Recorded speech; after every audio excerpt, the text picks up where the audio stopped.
So this is basically incoherent, like our policy, and not credible, like our policy, and self-contradictory, like our policy, and it's going nowhere.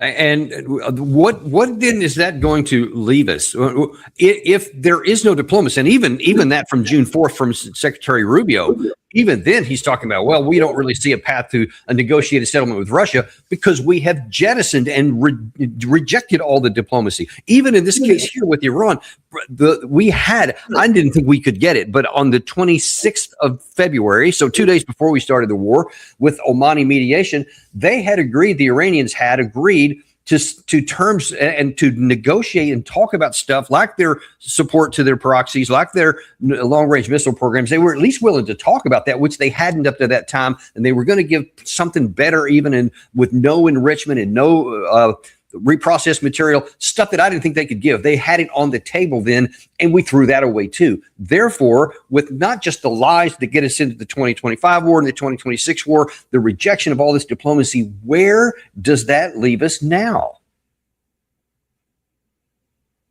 As well as the Palestinians and others have concluded there's no point in talking to us because we don't know how to negotiate. I think that's ironic. We have a president who had a ghostwritten book called The Art of the Deal. He's very good at transactional bullying. He does not know how to reach agreement with someone who has strong convictions and resist. And so we've had a complete failure to do anything about the Ukraine war except alienate the Ukrainians and our European allies, hand the bag to them. And there was a meeting at Anchorage, which the Russians thought that there had been some understandings reached. They were very pleased. There was no follow-up. Why was there no follow-up? Because the government has stripped itself of its competence. There's nobody in the room to take notes. There's nobody to follow up. There is no implementation of what is apparently agreed. In fact, no one can even remember or describe what has been agreed in any of these meetings.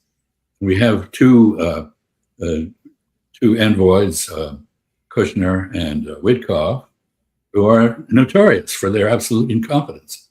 They've not accomplished a thing, not in any context, unless you count the so-called Board of Peace in Gaza as a success.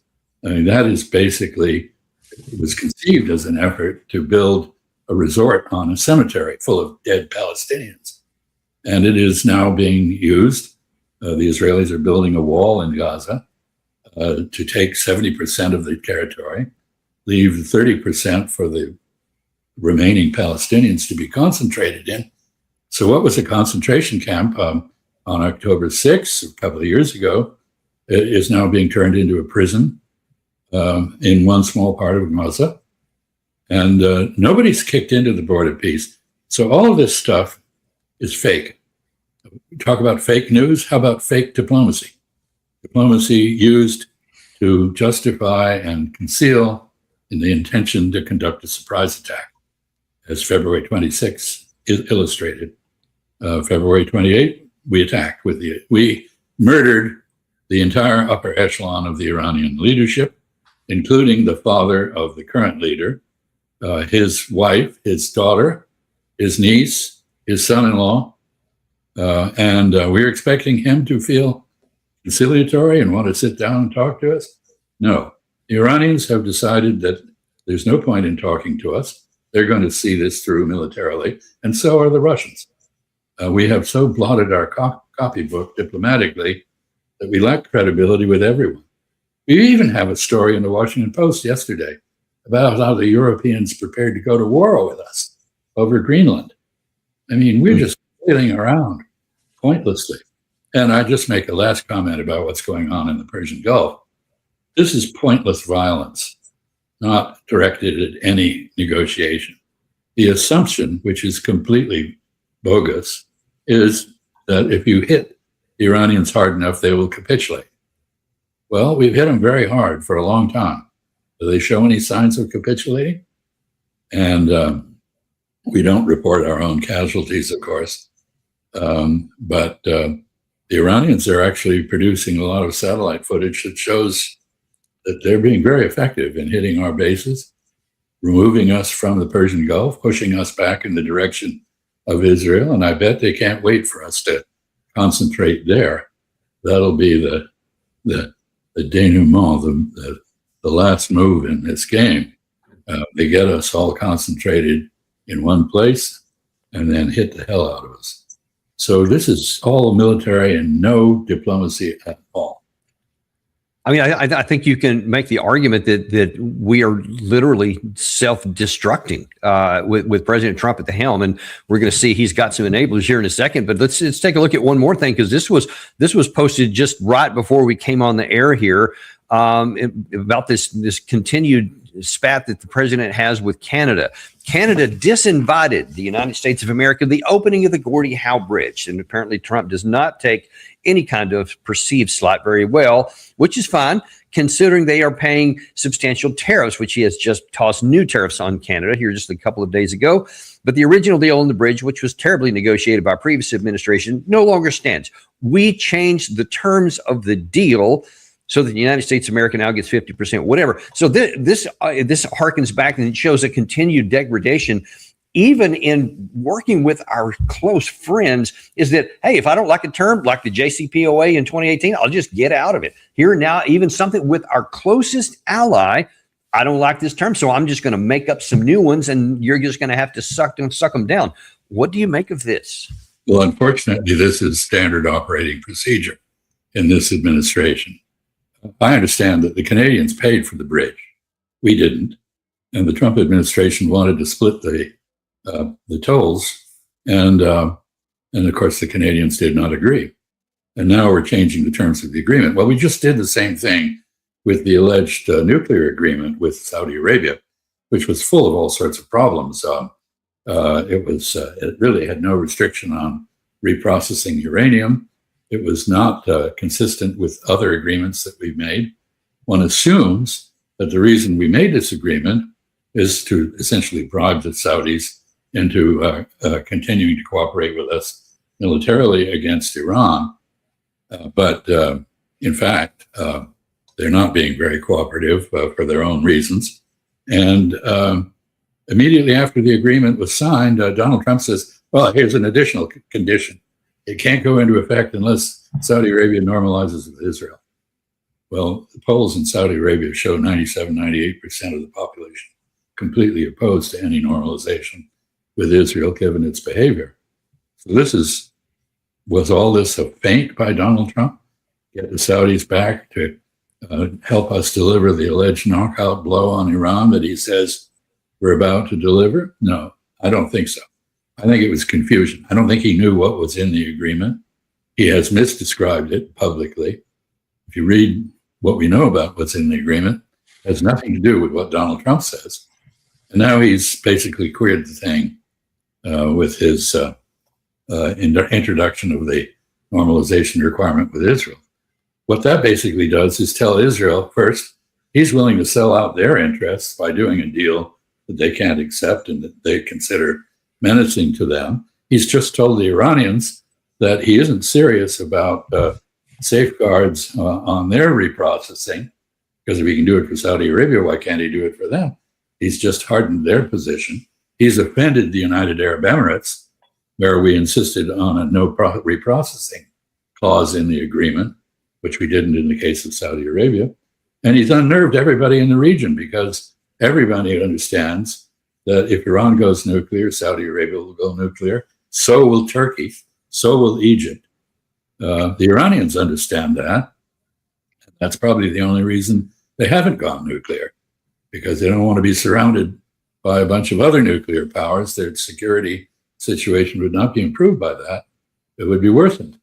In the meantime, Israel, of course, remains the only nuclear power, clandestinely developed nuclear power in the region. And it's really a miracle that the Israeli development of nuclear weapons in the way they did and the way they talk about them has not caused everybody else in the region already to go nuclear. But Donald Trump has just shredded our non-proliferation policy, which goes back to JFK and, a long time ago. I think he's probably unnerved the entire world about our our ability to understand issues, to be consistent in our policy, and to consider the interests of others as well as the interests of Donald Trump. And that's why I'm arguing that there is a serious problem here, because it's one thing if you're just I'll just be blunt, if you're an idiot or if you're ignorant and you just don't know, but this seems more like there's something wrong cognitively with how the plans are going on. Whether he knew or didn't know what was in that deal, he just unilaterally changed it here with no concept of all of the ramifications, which you just talked about here. And I think you can make the argument that was the same.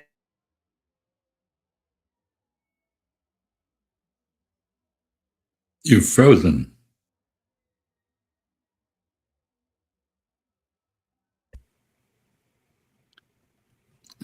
That which would have given him an out to get out of this problem, because now then the Strait would have been opened up. But then in the very first part of this, 7 days in the Strait of Hormuz, paragraph 5, which unequivocally said that Iran gets to decide for 60 days how that's going to be done. And then Iran and Oman will figure it out from that point forward. No role whatsoever for the U.S. We add in the Southern Corridor, Oman, that starts this whole problem, et cetera, that never needed to happen. So that directly contradicted our own interests, contradicted what President Trump himself signed. So that shows that there is literally no one that he won't sabotage on a deal. No, that's right. And I think the Iranians have explicitly said that they regard his signature as valueless, completely insignificant, and not worth attempting to achieve. And this just underscores the point that we've convinced the entire world that we don't know what we're doing, and we can't be trusted, and we don't keep our word, and we don't even apparently stay consistent from one day to the next. So how can you deal with us? That's the question everybody has out there. When you were talking about idiots and so forth, I was recalling a paraphrase from Mark Twain, who said, suppose you were an idiot. Suppose you were Donald Trump. Oh, I repeat myself. Yeah. And you mentioned the Iranian side here. This is from Foreign Minister Arakshi. He said Iran has shown that it will not submit to America's bullying, and we will by no means respond to the language of force, pressure, and threats. We neither fear threats nor bow to pressure, and we will not tolerate the language of threats. And it continued on after that. But actually, Professor Morandi has said the same thing on our show in the past, that they don't trust anything. In fact, I remember before the MOU was signed, he was also saying, because of everything that had happened up to that point, that they didn't have any trust in. And he said that's why they're still willing to go to negotiations as long as we have some confidence building measures and give something up front, which was the reduction of the energy sanctions and the release of the frozen funds. The sanctions went off for a few days. Then we threw them back on and added some more. We never released the frozen funds nor anything else that we had in there. So even now, it just helped me as best you can understand. If you're on the Iranian side, or maybe what you know from them, given how the whole MOU situation disintegrated and fell apart, upon what basis can they even now enter into this alleged proposal for a new 10-day ceasefire to try to get something else back? Is there any reason why they would even attempt to do that? No, of course not, because they understand that would be a respite, an opportunity for us to get our forces in place to attack them again.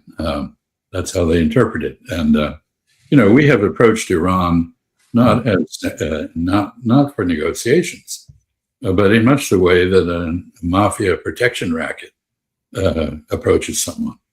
Nice little country civilization you have here. Boy, it would be really too bad if we had to destroy it.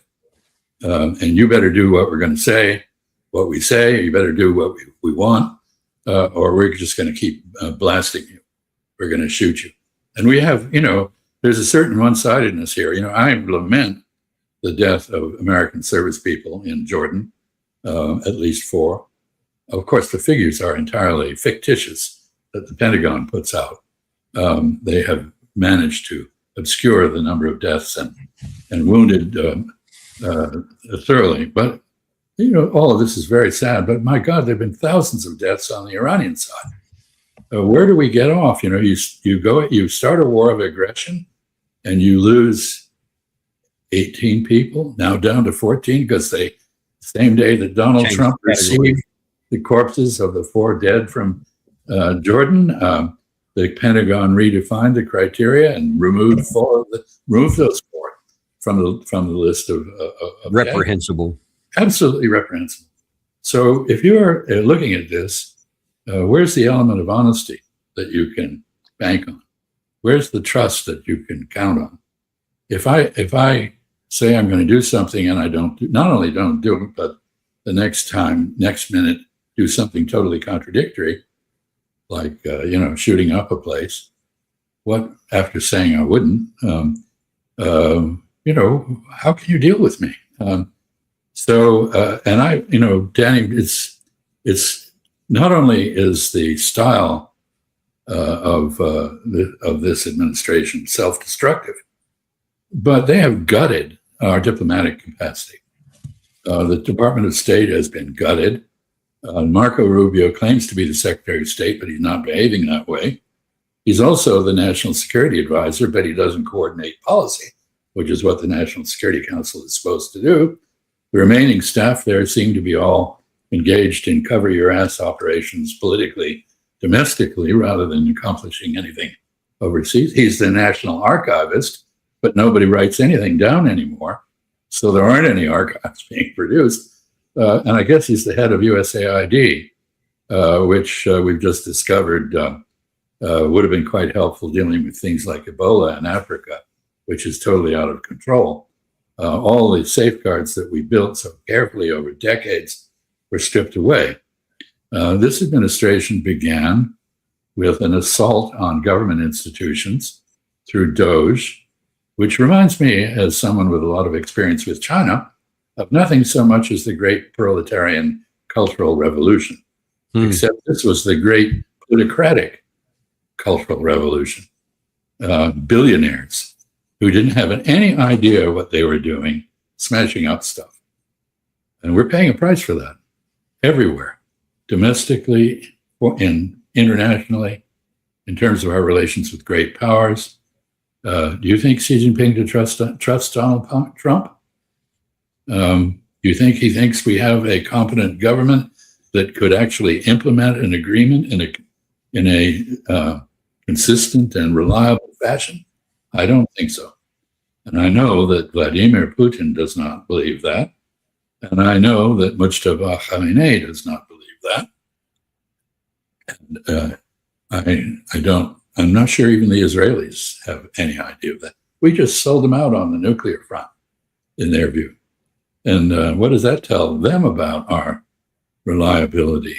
Are we an ally, or are we intent on implementing Henry Kissinger's famous remark that to be an enemy of the United States is a problem, but to be a friend could be lethal, fatal?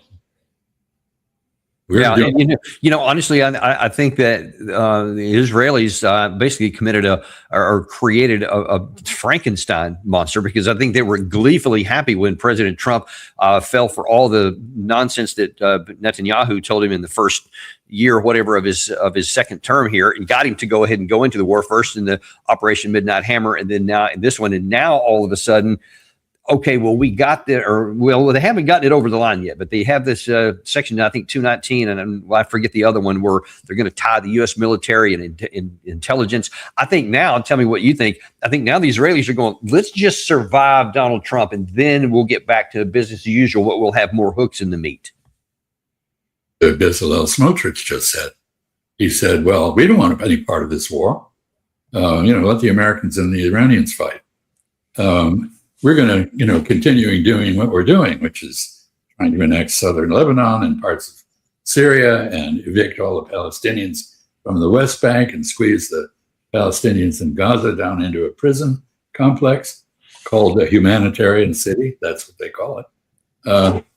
And no, I think everybody's just counting the days and hoping that some consistency will be restored by the midterm elections. But we don't know what's going to happen in those elections.